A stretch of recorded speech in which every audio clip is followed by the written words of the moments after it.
नमस्कार मित्रांनो, कसे आहात सर्वजण? एकदम मजेत ना? आम्ही पण एकदम मजेत आहोत. सकाळीच लवकर उठले, मग पाणी भरायची तयारी चालू होती आणि मग पाणी भरायला लावलं. तसं तर मी खूप लवकर उठले होते, 5 वाजताच उठले होते. मग यांच्यासोबत थोडंसं वॉक वगैरे केलं, एक्सरसाइज केली आणि मग अंघोळ करून बाकीच्या कामांना लागले. आणि सकाळी सकाळी मित्रांनो काय होतं ना, लवकर उठलं ना की खूप छान वाटतं. असं वाटतं सारी दुनिया झोपली आणि मी एकटी शहाणी जी मी सगळ्यात लवकर उठली आणि माझी कामं करते.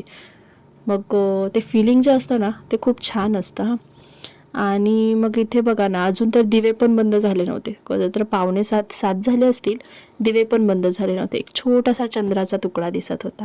इथे पाणी वगैरे भरून झालं आणि इथे ही जी आळू दिसते ना, ती आमच्या आईंनी लावली आहे बरं का.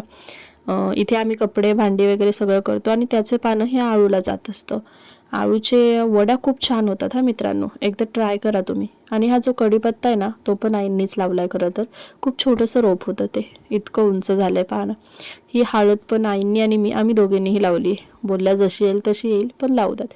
आणि हे जे रोपटं आहे ना, ते त्यांना माझ्या आहोंना त्यांच्या फ्रेंडने दिलं होतं. खूप सुंदर फुलं आहेत, व्हाईट आणि पिंक, इतकी सुंदर वाटतात ना. आम्ही सकाळी सकाळी मग ती देवपूजा करताना तोडून आणत असतो, भार्गवी आणि मी. हे आमचं डेलीचं रुटीन. मग इकडे बघा ना, किती सुंदर नजारा दिसतोय नाही का गावचा. सगळीकडे हिरवळ हिरवळ. या शांततेत माहिती आहे तुम्हाला, या शांततेमध्ये या ज्या हवा असते ना, सकाळची शांतता, सकाळची हवा, या हवामध्ये आणि शांततेमध्ये कधीतरी स्वतःशीच बडबडायचं असतं. दुनियेचं काय हो, दुनिया ही कसंही बोललात ना तरी वेगळा अर्थ काढते. आणि सकाळी सकाळी तुम्ही जर स्वतःशी बोललात ना तर खूप छान वाटतं. आणि हे जे पाटाचं पाणी आहे ना, आम्ही गेलो होतो खरं तर भाजी कुडायला, भार्गवीला पण घेऊन गेले होते. खूप सुंदर होतं ते पाटाचं पाणी, खूप छान वाटत होतं. इकडे पहा कशी पळत पळत चालली हरभऱ्याच्या भाजीसाठी. आणि ते पप्पांनी तर सुरुवात पण केली, मी तर इकडे व्हिडिओ शूट करत होते. पण या दोघांची इथे झाली कामगिरी मोठी सुरू. मग इथे पप्पा खुडत होते, मला म्हणत होती मम्मा कशी खुडायची कशी खुडायची, मला शिकव ना. म्हटलं घे ओरबडून, तुला कुठे नीट खोडता येणार आहे. मग आम्ही ती पाने वगैरे खोडली. ह्याची भाजी पण ना खूप सुंदर होते हा फ्रेंड्स. तुम्ही केली आहे का कधी याची भाजी? हरभऱ्याची भाजी बोलतात हा याला. खूप सुंदर होते. ह्यातनं जरा आंबटपणा असतो, त्यामुळे कसं आहे थोडीशी हिरवी मिरची, लसूण, शेंगदाणे वाटून टाकले ना की तिखट आणि थोडंसं आंबट, इतकीही आंबट नसते पण इतकी टेस्ट भारी असते तुम्हाला सांगू ना. एकदा तुम्ही ट्राय करा बघा. तर अशा पद्धतीने ती खोडायची असते. ह्याच्या भाजीचे जे वरचे वरचे शेंडे असतात ना 3 पानाचे, ते घ्यायचे असतात.